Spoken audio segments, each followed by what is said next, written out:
Control room से पाकिस्तान भारत कशीदगी से मुतालिक ब्रेक से पहले हम भारतीय सेक्रेटरी खारजा के बयान से मुतालिक बात कर रहे थे, लेकिन जो पाकिस्तान में हुक्काम हैं वो इन खबरों की तरदीद भी कर रहे हैं, उनको प्ले डाउन कर रहे हैं और वो यही कह रहे हैं क्योंकि सोशल मीडिया के ऊपर बहुत सी ऐसी खबरें भी चल रही हैं जी कि फिर कोई ड्रोन कहीं से निकल आया, क्या हुआ है, तो वो यही कह रहे हैं कि ये कोई लेटेस्ट इस तरह की डेवलपमेंट नहीं हुई। जो पुराने ड्रोन्स हैं वही अगर कोई इधर उधर घूम रहे हैं तो कोई परेशानी वाली बात नहीं है। और दूसरा, जो लाइन ऑफ कंट्रोल के ऊपर भी सीज फायर वायलेशन की जो बात हो रही है, कोई छोटे हथियारों से सीज फायर की वायलेशन अगर हो भी रही है तो उसको भी जो पाकिस्तानी हुकाम है वो ये कह रहे हैं कि ये एक रूटीन का काम आमतौर पर वहां पर होता रहता है। तो अगर आप कंपेयर करें अदरवाइज जो दोनों मुल्कों के दरमियान जंगी हालात थे उसको और अदरवाइज, तो वो बहुत उसमें फ़र्क है। तो एटलीस्ट पाकिस्तान की अगर आप बात करें तो पाकिस्तान तो कमिटेड है as far as ceasefire is concerned. और अब प्राइम मिनिस्टर शहबाज शरीफ ने भी कौम से खिताब करना है 11:05 पर, तो देखते हैं कि उसमें वो क्या बात करेंगे। बट लेकिन आज का दिन अगर कामरान समराइज करें ना हम,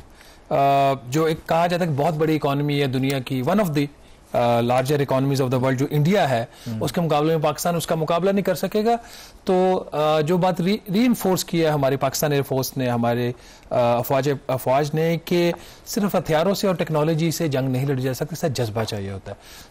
भारत के अगर आप सिर्फ लॉस की बात करें, उनका स्टॉक मार्केट का जो लॉस हुआ है 48 घंटों में वो कोई 83 अरब डॉलर के करीब है। पाकिस्तान के जो गैर मुल्की ज़र मुबादला के ज़खायर उससे 8 गुना ज्यादा उनका लॉस हो चुका है अनसर्टेनिटी का। तो भारत की कीमत, भारत के लिए जो कीमत है जंग की, वो हमसे कहीं ज्यादा है। छोटा मुल्क है, बर्दाश्त करके। कॉर्पोरेट सेक्टर है, आपको पता है कि मोदी के बड़ा करीब है और उन्होंने जो कहा होगा कि यार हम आप कितने बोल रहे हैं, हमें 5 दिन हो गए अभी, और अगर फर्दर ये हुआ तो ये तो गेम। और फिर जो उनका जो डिफेंस सिस्टम का उनका जो नुकसान हुआ, रफाल जो गिराया गया, उनकी जो रिप्यूट, उनकी जो इज्जत थी वो जो खाक में मिली है। तो ये सारी चीजें, बॉटम लाइन यही है कि दोनों ममालिक को अमन की तरफ बढ़ना है। भारत के अंदर जो गुर्बत है, अगर नंबर्स की बात करें तो पाकिस्तान के मुकाबले में भारत में कई करोड़ लोग जो ज्यादा है वो गुर्बत की जो एक लकीर है उससे नीचे जिंदगी गुजारे, बुरी तरीके से उनकी जिंदगी गुजारे। पाकिस्तान में भी गुर्बत है।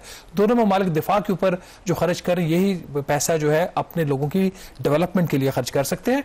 तो नुकसान दोनों ममालिक का, भारत का नुकसान ज्यादा है। इसके अंदर एक लेसन क्या है कि अब अगर देखें, जब भी होते हैं भारत ने एटलीस्ट अग्री तो किया ना कि बातचीत होगी, और वो बातचीत कर भी रहे हैं, डीजीएमओ के लेवल पे हो, एनएसएस के लेवल पे हो।